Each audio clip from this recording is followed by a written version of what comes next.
বাংলাদেশে একটা বিষয় খুব অদ্ভুত প্যাটার্নের। স্কুল কলেজে যারা টপার ছিল, যারা সব সময় প্রথম সারিতে থাকতো, তাদের অনেককেই প্রায় 10-15 বছর পরে গিয়ে দেখা যায় তারা অ্যাভারেজ লাইফে আটকে আছে। মোটামুটি একটা অ্যাভারেজ চাকরি দিয়ে জীবন চালাচ্ছে।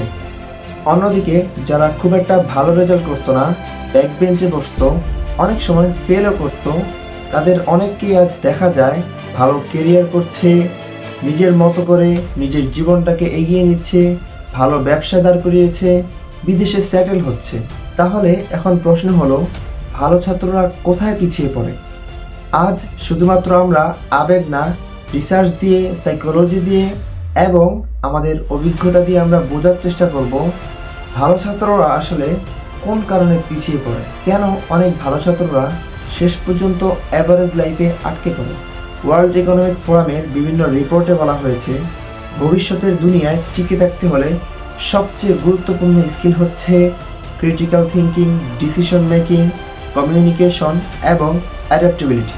কিন্তু বাস্তবতা ও দুঃখের বিষয় হলো, বাংলাদেশ সহ দক্ষিণ এশিয়ার কোনো দেশে এই স্কিলগুলোর জন্য কোনো পুরস্কার নেই। বরং পুরস্কার দেওয়া হয় মুখস্থ করার জন্য, কম ভুল করার জন্য, স্যার ম্যাডামকে প্রশ্ন না করার জন্য এবং সিলেবাসের বাইরে না যাওয়ার জন্য। এর ফলে কি হয় জানেন? ছোটবেলা থেকেই ভালো ছাত্রদের মাথায় ঢুকে যায় ভুল করলেই বিপদ, আর নিরাপদ থাকলেই জীবনে সফল হওয়া যায়। কিন্তু আপনি যদি বাস্তব জীবনের দিকে তাকান, তাহলে আপনি দেখতে পারবেন, আপনি যদি ভুল নাই করেন কিংবা ব্যর্থ না হন, তাহলে আপনি শিখতেই পারবেন না। স্ট্যানফোর্ড ইউনিভার্সিটির প্রফেসর ক্যারল ডুয়েক তার fixed mindset versus growth mindset রিসার্চে দেখিয়েছেন, যাদের ছোটবেলা থেকে বলা হয় তুমি খুব মেধাবী, তারা বড় হয়ে ঝুঁকি নিতে পারে না। কারণ তারা ভাবে, যদি আমি ফেল করি কিংবা যদি আমি ব্যর্থ হই, তাহলে আমি একদমই স্মার্ট না, আমি খুব বোকা একটা মানুষ। বাংলাদেশের ভালো ছাত্ররা দেখবেন একই ট্র্যাপে পড়ে। তারা নতুন কিছু শুরু করতে ভয় পায়, রিস্ক নিতে ভয় পায়, কেরিয়ার চেঞ্জ করতে ভয় পায়, এমনকি কাউকে প্রশ্ন করতেও ভয় পায়। কারণ তাদের মাথায় সবসময় একটি জিনিস ঘুরে, যে ভুল করলেই শেষ। দ্য ওয়ার্ল্ড ব্যাংকের অনেকগুলো রিপোর্ট বলছে তারা কমিউনিকেশন স্কিলে খুব দুর্বল, প্রবলেম সলভিংয়ে তারা পিছিয়ে, আর বাস্তব কাজের অভিজ্ঞতা প্রায় নেই বললেই চলে।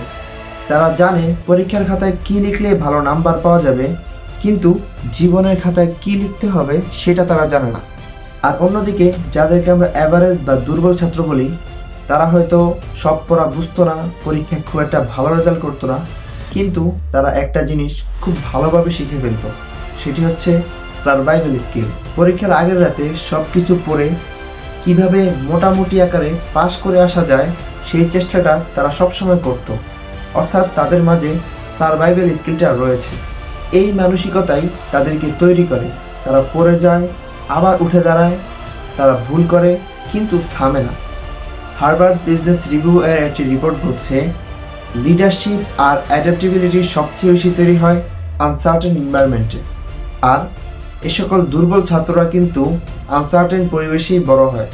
একটা কথা খুব পরিষ্কারভাবে বলি, ভালো ছাত্র হওয়া কিন্তু কোনো সমস্যা না, বরং এটি আপনার জীবনের একটি শক্ত ভিত্তি।